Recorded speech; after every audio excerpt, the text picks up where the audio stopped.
Bamboo in sustainable design.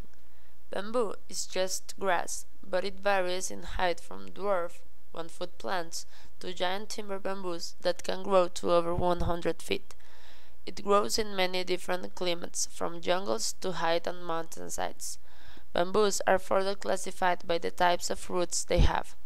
Some, called runners, spread exuberantly, and others are classified as clumpers, which slowly expand from the original planting. There are also varieties of root systems that are a mixture of these types. Generally, the tropical bamboos tend to be clumpers and the temperate bamboos tend to be runners. Bamboo is both decorative and useful.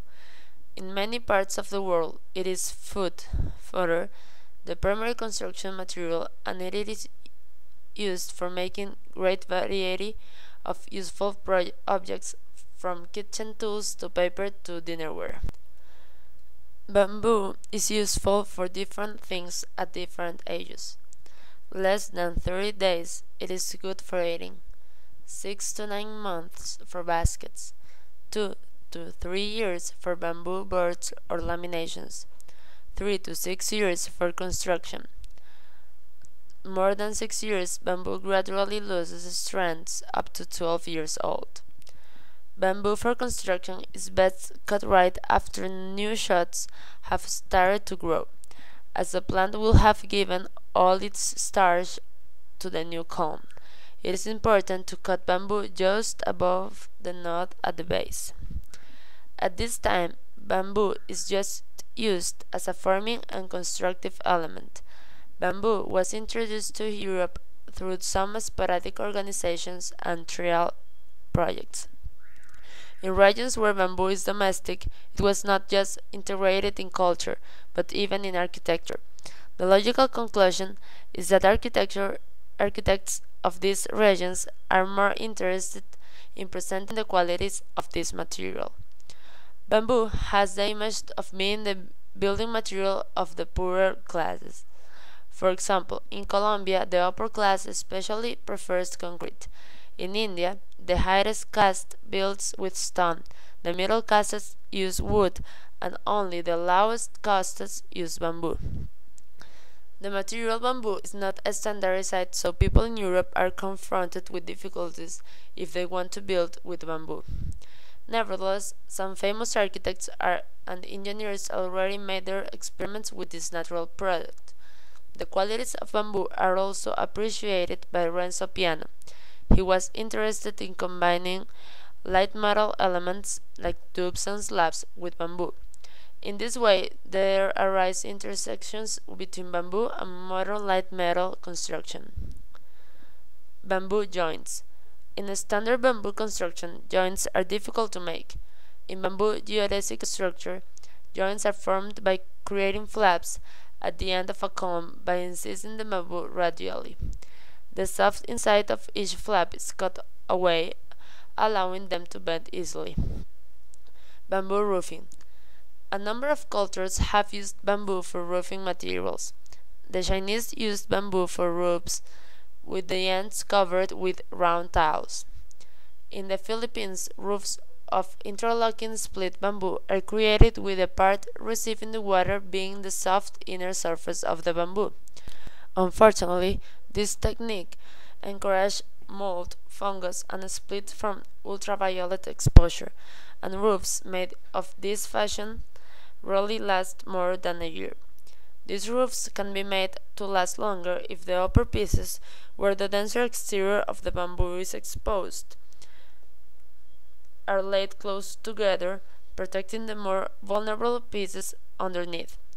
These roofs are perhaps most appropriate as temporary roofing solutions. Simon Vélez is a graduate architect from the University of Colombia in Bogotá. He was born in Manizales, Colombia in 1949 and has completed over 100 projects using concrete, bamboo, mangrove wood, woven palm mat lathing, and clay for roof tile.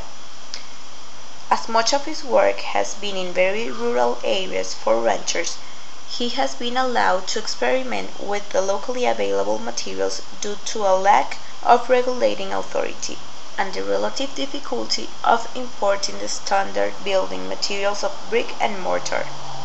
Velez has developed a very interesting model for building experimental structures. He builds only with his own well-trained crew of workers, so he is able to constantly draw upon past success and failures in detailing. He intentionally keeps drawings simple, usually freehand on single sheets. CAD drawings are only made for purchasers or for building improvements. The clearest concept to be seen in his drawings is the necessity for balance. These cantilevers are very large, but maintain an obvious center of gravity over the support. The main mistake some architects do is to use bamboo like wood. His efforts are trials, because he always tries to plan with respecting bamboo and its peculiarities.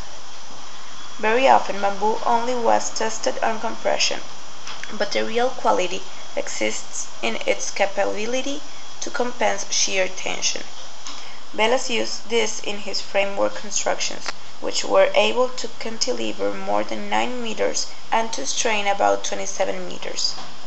In 1998, Simon Velez took part in a summer workshop in Bois-Bouchet, France, which was arranged by the Vitra Design Museum and the Centre Georges Pompidou.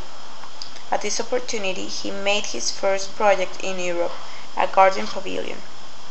1 year later, he set up a prototype of a low-cost house, which could be built by the inhabitants. The building is extremely resistant to earthquakes and is based on bamboo and loam. It has 60 square meters divided on 2 floors, and the value in Colombia is about $5,000. Most of his buildings serve to create a good image of bamboo, even in higher social class of Colombia. This may be the way to integrate and establish bamboo next to concrete, steel, wood and stone as a full building material.